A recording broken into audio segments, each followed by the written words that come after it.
रोखठोक वार्तांकन, रोखठोक बातमी। दक्षिण सोलापूर विधानसभा मतदारसंघात यंदा अतिशय काटेकी टक्कर पाहायला मिळतेय।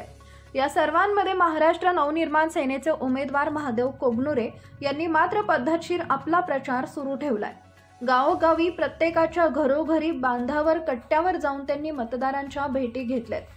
बुधवारी भारतीय जनता पार्टीचा बालेकिल्ला समजल्या जाणाऱ्या शहरातील नीलमनगर भागातून महाराष्ट्र नवनिर्माण सेनेची भगवी प्रचार रॅली काढण्यात आली। या विराट अशा रॅलीनं सर्वांचे लक्ष वेधून घेतले। या पदयात्रेत नीलमनगर भागातील नागरिकांनी कोगनुरे यांच्या ठिकठिकाणी स्वागत केले।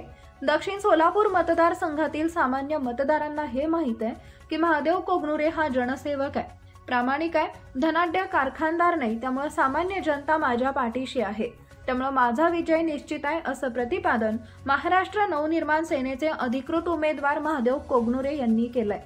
सोलापूर शहरात ठिकठिकाणी निघालेल्या महाराष्ट्र नवनिर्माण सेनेच्या पदयात्रेला आज पदाधिकारी, कार्यकर्ते आणि सामान्य मतदारांनी जोरदार प्रतिसाद दिला।